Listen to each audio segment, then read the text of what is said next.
The little village of Bohun Beacon was perched on a hill so steep that the tall spire of its church seemed only like the peak of a small mountain. At the foot of the church stood a smithy, generally red with fires and always littered with hammers and scraps of iron. Opposite to this, over a rude cross of cobbled paths, was the Blue Boar, the only inn of the place. It was upon this crossway, in the lifting of a leaden and silver daybreak, that two brothers met in the street and spoke, though one was beginning the day and the other finishing it. The Reverend and Honour Wilfrid Bohun was very devout, and was making his way to some austere exercises of prayer or contemplation at dawn. Colonel the Honourable Norman Bohun, his elder brother, was by no means devout, and was sitting in evening dress on the bench outside the Blue Boar, drinking what the philosophic observer was free to regard either as his last glass on Tuesday or his first on Wednesday. The colonel was not particular. The Bohuns were one of the very few aristocratic families really dating from the Middle Ages, and their pennon had actually seen Palestine. But it is a great mistake to suppose that such houses stand high in chivalric tradition. Few except the poor preserve traditions. Aristocrats live not in traditions, but in fashions. The Bohuns had been Mohocks under Queen Anne, and Mashers under Queen Victoria. But like more than one of the really ancient houses, they had rotted in the last 2 centuries into mere drunkards and dandy degenerates, till there had even come a whisper of insanity. Certainly there was something hardly human about the colonel's wolfish pursuit of pleasure, and his chronic resolution not to go home till morning had a touch of the hideous clarity of insomnia. He was a tall, fine animal, elderly, but with hair still startlingly yellow. He would have looked merely blonde and leonine, but his blue eyes were sunk so deep in his face that they looked black. They were a little too close together. He had very long yellow moustaches, on each side of them a fold or furrow from nostril to jaw, so that a sneer seemed cut into his face. Over his evening clothes he wore a curious pale yellow coat that looked more like a very light dressing gown than an overcoat, and on the back of his head was stuck an extraordinary broad-brimmed hat of a bright green colour, evidently some oriental curiosity caught up at random. He was proud of appearing in such incongruous attires, proud of the fact that he always made them look congruous. His brother the curate had also the yellow hair and the elegance, but he was buttoned up to the chin in black, and his face was clean-shaven, cultivated, and a little nervous. He seemed to live for nothing but his religion, but there were some who said, notably the blacksmith, who was a Presbyterian, that it was a love of Gothic architecture rather than of God, and that his haunting of the church like a ghost was only another and purer turn of the almost morbid thirst for beauty which sent his brother raging after women and wine. This charge was doubtful, while the man's practical piety was indubitable. Indeed, the charge was mostly an ignorant misunderstanding of the love of solitude and secret prayer, and was founded on his being often found kneeling, not before the altar, but in peculiar places, in the crypts or gallery, or even in the belfry. He was at the moment about to enter the church through the yard of the smithy, but stopped and frowned a little as he saw his brother's cavernous eyes staring in the same direction.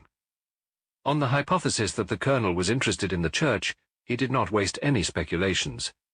There only remained the blacksmith's shop, and though the blacksmith was a Puritan and none of his people, Wilfrid Bohun had heard some scandals about a beautiful and rather celebrated wife.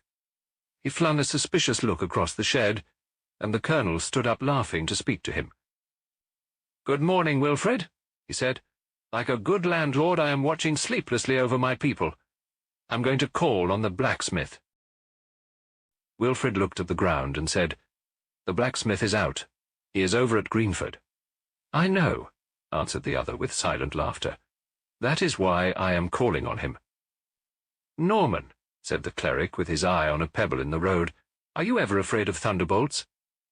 "What do you mean?" asked the colonel. "Is your hobby meteorology?" "I mean," said Wilfrid, without looking up, "do you ever think that God might strike you in the street?" "I beg your pardon," said the colonel. "I see your hobby is folklore." "I know your hobby is blasphemy," retorted the religious man, stung in the one live place of his nature. "But if you do not fear God, you have good reason to fear man." The elder raised his eyebrows politely. "Fear man?" he said. "Barnes the blacksmith is the biggest and strongest man for 40 miles round," said the clergyman sternly. "I know you are no coward or weakling, but he could throw you over the wall."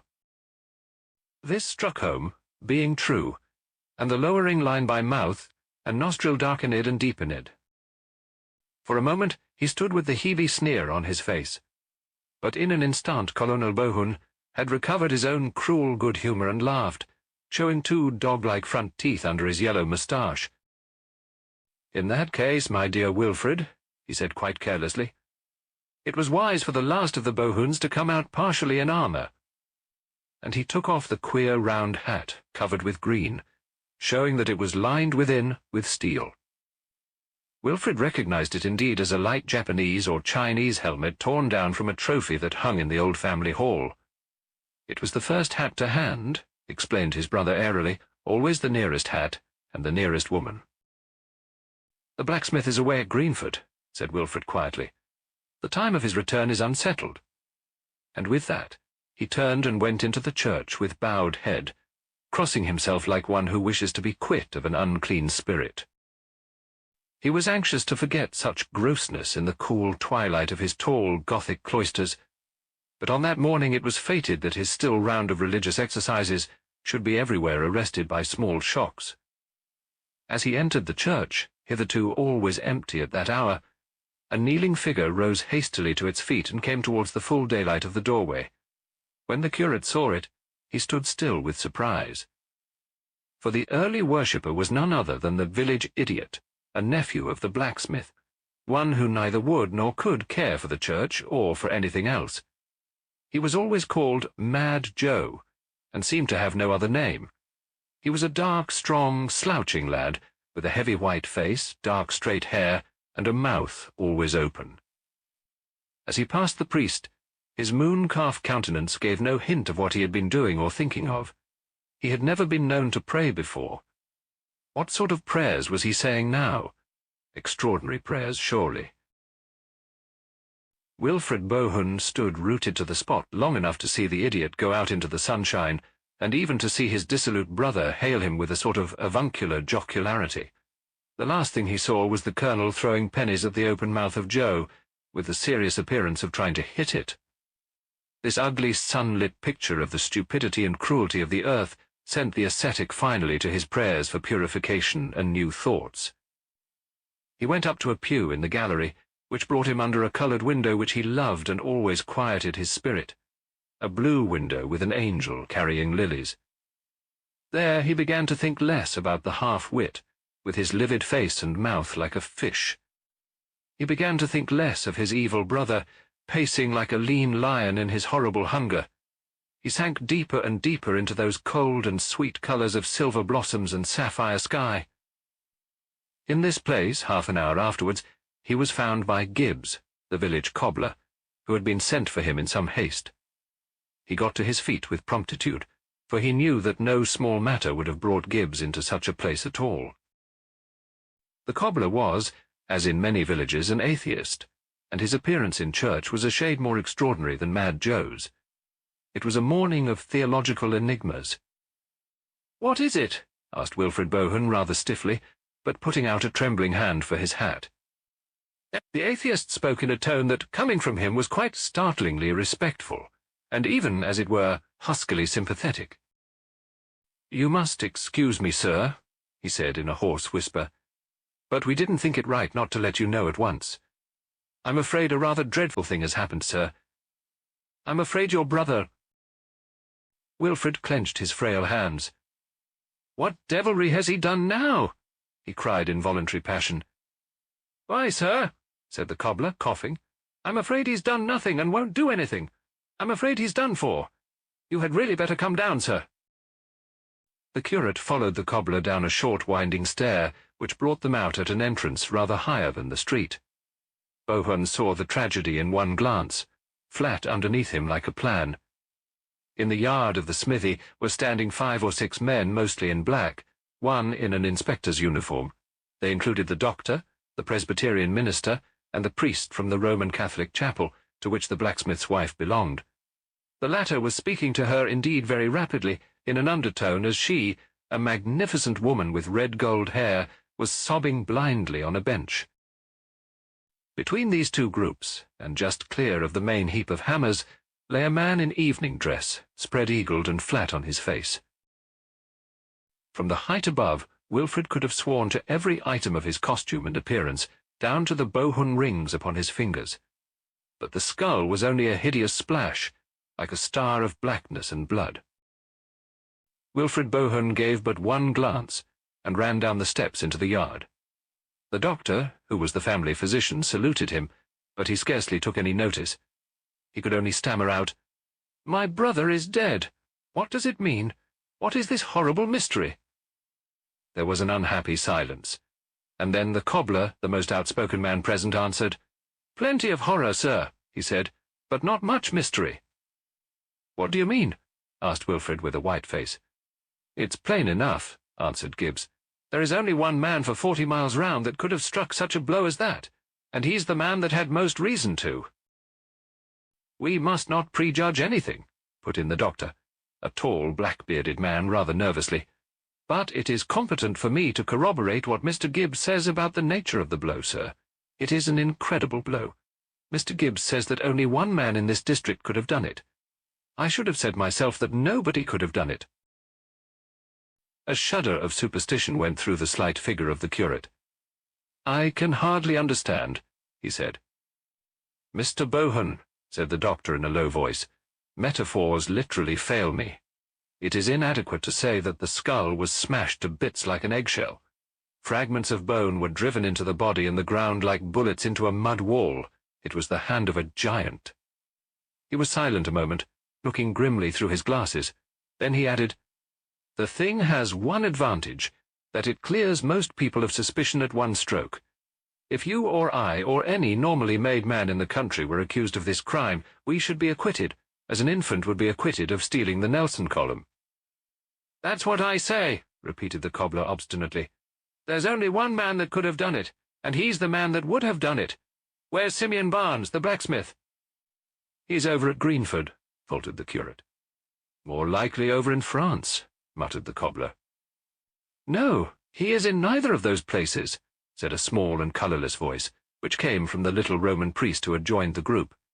"As a matter of fact, he is coming up the road at this moment."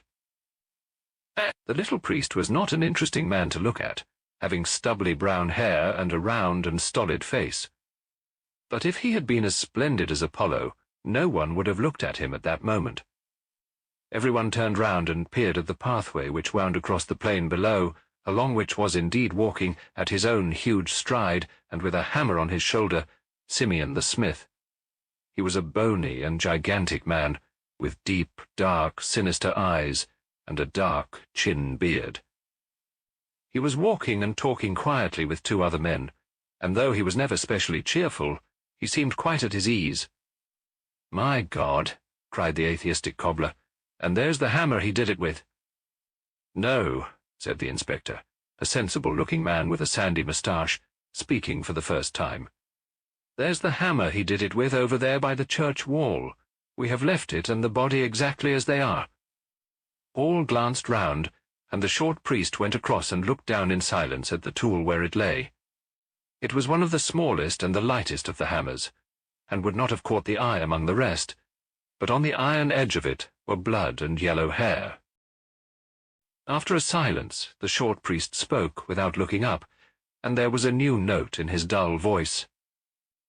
"Mr. Gibbs was hardly right," he said, "in saying that there is no mystery. There is at least the mystery of why so big a man should attempt so big a blow with so little a hammer." "Oh, never mind that," cried Gibbs in a fever. "What are we to do with Simeon Barnes?" "Leave him alone," said the priest quietly. "He is coming here of himself. I know those two men with him. They are very good fellows from Greenford, and they have come over about the Presbyterian chapel." Even as he spoke, the tall smith swung round the corner of the church and strode into his own yard. Then he stood there quite still, and the hammer fell from his hand. The inspector, who had preserved impenetrable propriety, immediately went up to him. "I won't ask you, Mr. Barnes," he said. whether you know anything about what has happened here. You are not bound to say. I hope you don't know, and that you will be able to prove it. But I must go through the form of arresting you in the King's name for the murder of Colonel Norman Bohun." "You are not bound to say anything," said the cobbler in officious excitement. "They've got to prove everything. They haven't proved yet that it is Colonel Bohun with the head all smashed up like that." "That won't wash," said the doctor aside to the priest. "That's out of the detective stories. I was the Colonel's medical man, and I knew his body better than he did.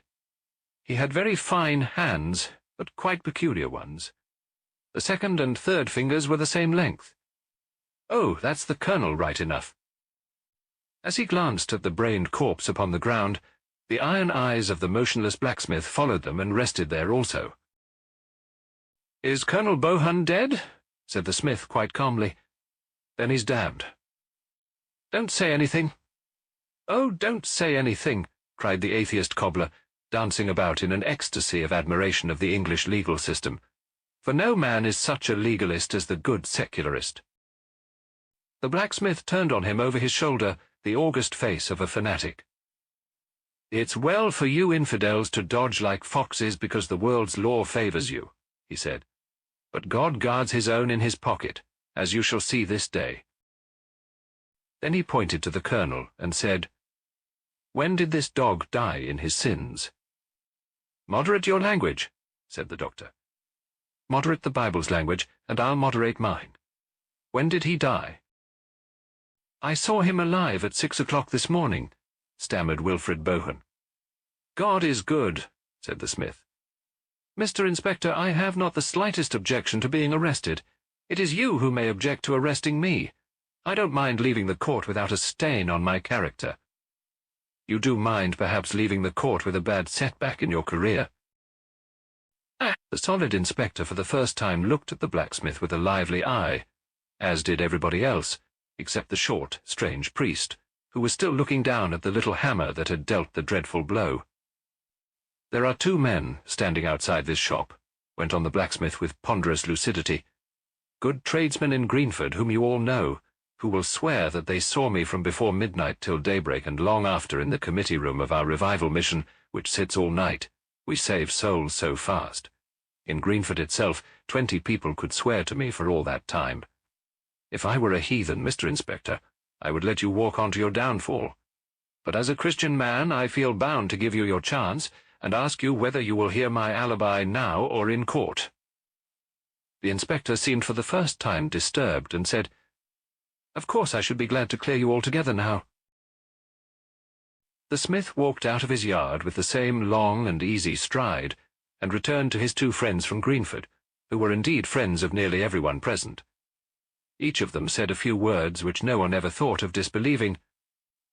When they had spoken, the innocence of Simeon stood up as solid as the great church above them. One of those silences struck the group which are more strange and insufferable than any speech. Madly, in order to make conversation, the curate said to the Catholic priest, "You seem very much interested in that hammer, Father Brown." "Yes, I am," said Father Brown. "Why is it such a small hammer?" The doctor swung round on him. "By George, that's true," he cried. "Who would use a little hammer with 10 larger hammers lying about?" Then he lowered his voice in the curate's ear and said, "Only the kind of person that can't lift a large hammer. It is not a question of force or courage between the sexes. It's a question of lifting power in the shoulders. A bold woman could commit 10 murders with a light hammer and never turn a hair. She could not kill a beetle with a heavy one." Wilfred Bohun was staring at him with a sort of hypnotized horror, while Father Brown listened with his head a little on one side, really interested and attentive. The doctor went on with more hissing emphasis. "Why do these idiots always assume that the only person who hates the wife's lover is the wife's husband? 9 times out of 10, the person who most hates the wife's lover is the wife. Who knows what insolence or treachery he had shown her? Look there." He made a momentary gesture towards the red-haired woman on the bench. She had lifted her head at last, and the tears were drying on her splendid face, but the eyes were fixed on the corpse with an electric glare that had in it something of idiocy. The Reverend Wilfrid Bohun made a limp gesture, as if waving away all desire to know, but Father Brown, dusting off his sleeve some ashes blown from the furnace, spoke in his indifferent way. "You are like so many doctors," he said. "Your mental science is really suggestive. It is your physical science that is utterly impossible. I agree that the woman wants to kill the co-respondent much more than the petitioner does, and I agree that a woman will always pick up a small hammer instead of a big one, but the difficulty is one of physical impossibility. No woman ever born could have smashed a man's skull out flat like that." Then he added reflectively, after a pause, "These people haven't grasped the whole of it. The man was actually wearing an iron helmet, and the blow scattered it like broken glass. Look at that woman. Look at her arms." Silence held them all up again, and then the doctor said rather sulkily, "Well, I may be wrong. There are objections to everything. But I stick to the main point. No man but an idiot would pick up that little hammer if he could use a big hammer." With that, the lean and quivering hands of Wilfrid Bohun went up to his head and seemed to clutch his scanty yellow hair. After an instant they dropped, and he cried, "That was the word I wanted. You have said the word." Then he continued, mastering his discomposure, "The words you said were, 'No man but an idiot would pick up the small hammer.'" "Yes," said the doctor. "Well?" "Well," said the curate, "no man but an idiot did." The rest stared at him with eyes arrested and riveted, and he went on in a febrile and feminine agitation. "I am a priest," he cried unsteadily, "and a priest should be no shedder of blood.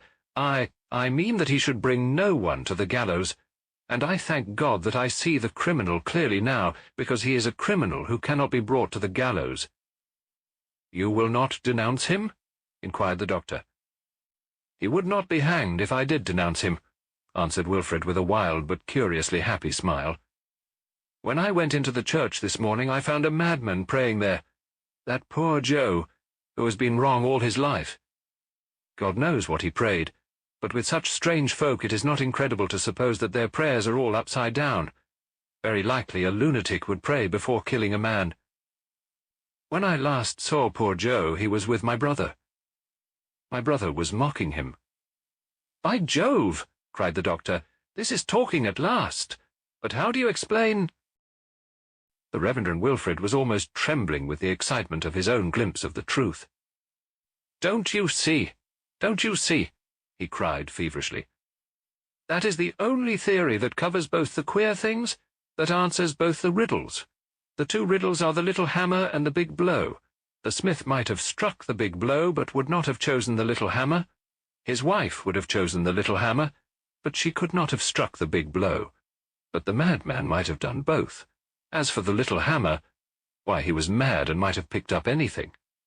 And for the big blow, have you never heard, doctor, that a maniac in his paroxysm may have the strength of 10 men? The doctor drew a deep breath and then said, "By golly, I believe you've got it." Father Brown had fixed his eyes on the speaker so long and steadily as to prove that his large, grey, ox-like eyes were not quite so insignificant as the rest of his face. When silence had fallen, he said with marked respect, "Mr. Bohun, yours is the only theory yet propounded which holds water every way and is essentially unassailable.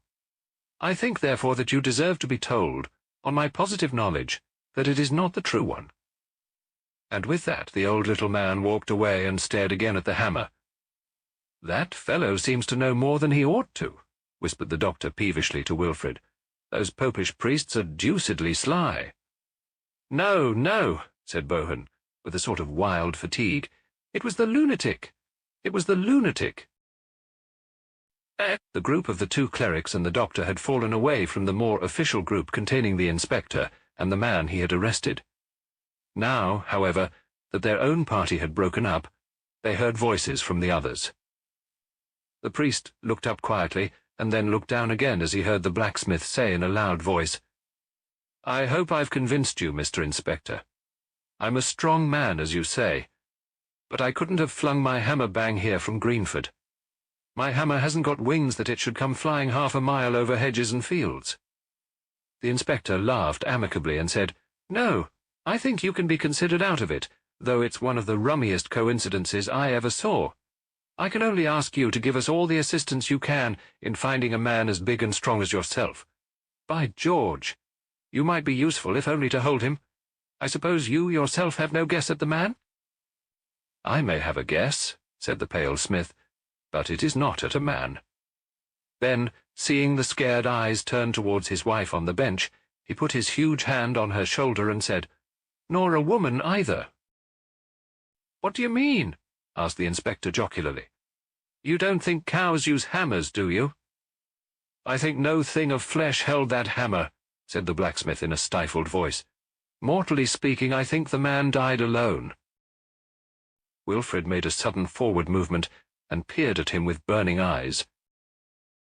"Do you mean to say, Barnes," came the sharp voice of the cobbler, "that the hammer jumped up of itself and knocked the man down?" "Oh, you gentlemen may stare and snigger," cried Simeon. "You clergymen who tell us on Sunday in what a stillness the Lord smote Sennacherib. I believe that one who walks invisible in every house defended the honour of mine, and laid the defiler dead before the door of it. I believe the force in that blow was just the force there is in earthquakes, and no force less." Wilfred said, with a voice utterly undescribable, "I told Norman myself to beware of the thunderbolt." "That agent is outside my jurisdiction," said the inspector with a slight smile. "You are not outside his," answered the smith. "See you to it." And turning his broad back, he went into the house. The shaken Wilfred was led away by Father Brown, who had an easy and friendly way with him. "Let us get out of this horrid place, Mr. Bohun," he said. "May I look inside your church? I hear it's one of the oldest in England. We take some interest, you know," he added with a comical grimace, "in old English churches." Wilfred Bohun did not smile, for humour was never his strong point, but he nodded rather eagerly, being only too ready to explain the Gothic splendours to someone more likely to be sympathetic than the Presbyterian blacksmith or the atheist cobbler. "By all means," he said, "let us go in at this side." And he led the way into the high side entrance at the top of the flight of steps. Father Brown was mounting the first step to follow him, when he felt a hand on his shoulder, and turned to behold the dark, thin figure of the doctor, his face darker yet with suspicion. "Sir," said the physician harshly, "you appear to know some secrets in this black business. May I ask if you are going to keep them to yourself?" "Why, doctor," answered the priest, smiling quite pleasantly, "there is one very good reason why a man of my trade should keep things to himself when he is not sure of them, and that is that it is so constantly his duty to keep them to himself when he is sure of them. But if you think I have been discourteously reticent with you or anyone, I will go to the extreme limit of my custom. I will give you 2 very large hints." "Well, sir," said the doctor gloomily. "First," said Father Brown quietly, "the thing is quite in your own province. It is a matter of physical science. The blacksmith is mistaken, not perhaps in saying that the blow was divine, but certainly in saying that it came by a miracle. It was no miracle, doctor, except in so far as man is himself a miracle, with his strange and wicked and yet half-heroic heart. The force that smashed that skull was a force well known to scientists, one of the most frequently debated of the laws of nature." The doctor, who was looking at him with frowning intentness, only said, "And the other hint?" "The other hint is this," said the priest. "Do you remember the blacksmith, though he believes in miracles, talking scornfully of the impossible fairy tale that his hammer had wings and flew half a mile across country?" "Yes," said the doctor, "I remember that." "Well," added Father Brown with a broad smile, "that fairy tale was the nearest thing to the real truth that has been said today." And with that, he turned his back and stumped up the steps after the curate. The Reverend Wilfred, who had been waiting for him, pale and impatient, as if this little delay were the last straw for his nerves, led him immediately to his favourite corner of the church, that part of the gallery closest to the carved roof, and lit by the wonderful window with the angel. The little Latin priest explored and admired everything exhaustively, talking cheerfully, but in a low voice all the time. When, in the course of his investigation, he found the side exit and the winding stair down which Wilfred had rushed to find his brother dead, Father Brown ran not down, but up, with the agility of a monkey, and his clear voice came from an outer platform above. "Come up here, Mr. Bohun," he called. "The air will do you good." Bohun followed him and came out on a kind of stone gallery or balcony outside the building, from which one could see the illimitable plain in which their small hill stood, wooded away to the purple horizon and dotted with villages and farms. Clear and square, but quite small beneath them, was the blacksmith's yard, where the inspector still stood taking notes, and the corpse still lay like a smashed fly.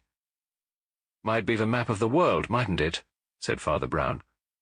"Yes," said Bohun very gravely, and nodded his head. Immediately beneath and about them, the lines of the Gothic building plunged outwards into the void with a sickening swiftness akin to suicide. There is that element of Titan energy in the architecture of the Middle Ages that, from whatever aspect it be seen, it always seems to be rushing away, like the strong back of some maddened horse. This church was hewn out of ancient and silent stone, bearded with old fungoids and stained with the nests of birds. And yet, when they saw it from below, it sprang like a fountain at the stars, and when they saw it, as now from above, it poured like a cataract into a voiceless pit. For these two men on the tower were left alone with the most terrible aspect of Gothic. The monstrous foreshortening and disproportion, the dizzy perspectives, the glimpses of great things, small and small things great, a topsy-turvydom of stone in the mid-air. Details of stone, enormous by their proximity, were relieved against a pattern of fields and farms, pygmy in their distance. A carved bird or beast at a corner seemed like some vast walking or flying dragon wasting the pastures and villages below. The whole atmosphere was dizzy and dangerous, as if men were upheld in air amid the gyrating wings of colossal genii, and the whole of that old church, as tall and rich as a cathedral, seemed to sit upon the sunlit country like a cloudburst. "I think there is something rather dangerous about standing on these high places even to pray," said Father Brown. "Heights were made to be looked at, not to be looked from." "Do you mean that one may fall over?" asked Wilfrid. "I mean that one's soul may fall if one's body doesn't," said the other priest. "I scarcely understand you," remarked Bohun indistinctly. "Look at that blacksmith, for instance," went on Father Brown calmly. "A good man, but not a Christian. Hard, imperious, unforgiving. Well, his Scotch religion was made up by men who prayed on hills and high crags, and learnt to look down on the world more than to look up at heaven. Humility is the mother of giants.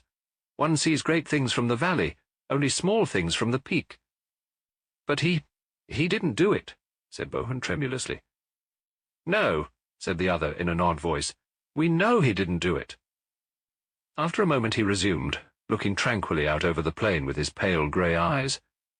"I knew a man," he said, "who began by worshipping with others before the altar, but who grew fond of high and lonely places to pray from, corners or niches in the belfry or the spire. And once, in one of those dizzy places, where the whole world seemed to turn under him like a wheel, his brain turned also, and he fancied he was God. So that, though he was a good man, he committed a great crime." Wilfrid's face was turned away, but his bony hands turned blue and white as they tightened on the parapet of stone. He thought it was given to him to judge the world and strike down the sinner. He would never have had such a thought if he had been kneeling with other men upon a floor. But he saw all men walking about like insects. He saw one especially strutting just below him, insolent and evident by a bright green hat, a poisonous insect. Rooks cawed round the corners of the belfry, but there was no other sound till Father Brown went on. This also tempted him, that he had in his hand one of the most awful engines of nature. I mean gravitation, that mad and quickening rush by which all Earth's creatures fly back to her heart when released. "See, the inspector is strutting just below us in the smithy. If I were to toss a pebble over this parapet, it would be something like a bullet by the time it struck him. If I were to drop a hammer, even a small hammer." Wilfrid Bohun threw one leg over the parapet, and Father Brown had him in a minute by the collar. "Not by that door," he said quite gently. "That door leads to hell." Bohun staggered back against the wall and stared at him with frightful eyes. "How do you know all this?" he cried. "Are you a devil?" "I am a man," answered Father Brown gravely, "and therefore have all devils in my heart. Listen to me," he said after a short pause. "I know what you did. At least I can guess the great part of it. When you left your brother you were racked with no unrighteous rage, to the extent even that you snatched up a small hammer, half inclined to kill him with his foulness on his mouth. Recoiling, you thrust it under your buttoned coat instead, and rushed into the church. You pray wildly in many places, under the angel window, upon the platform above, and a higher platform still, from which you could see the colonel's Eastern hat like the back of a green beetle crawling about. Then something snapped in your soul, and you let God's thunderbolt fall." Wilfrid put a weak hand to his head and asked in a low voice, "How did you know that his hat looked like a green beetle?" "Oh, that," said the other with the shadow of a smile, "that was common sense. But hear me further. I say I know all this, but no one else shall know it. The next step is for you. I shall take no more steps. I will seal this with the seal of confession. If you ask me why, there are many reasons, and only one that concerns you. I leave things to you because you have not yet gone very far wrong as assassins go. You did not help to fix the crime on the smith when it was easy, or on his wife when that was easy. You tried to fix it on the imbecile because you knew that he could not suffer. That was one of the gleams that it is my business to find in assassins. And now come down into the village and go your own way as free as the wind, for I have said my last word." They went down the winding stairs in utter silence, and came out into the sunlight by the smithy. Wilfrid Bohun carefully unlatched the wooden gate of the yard, and going up to the inspector said, "I wish to give myself up. I have killed my brother." End of story. Thank you very much for listening on our channel. Don't forget to like and subscribe. Thank you very much for listening to this story, narrated by Jason Fraser. Don't forget to subscribe to the Detective Tales channel and be sure to leave a comment.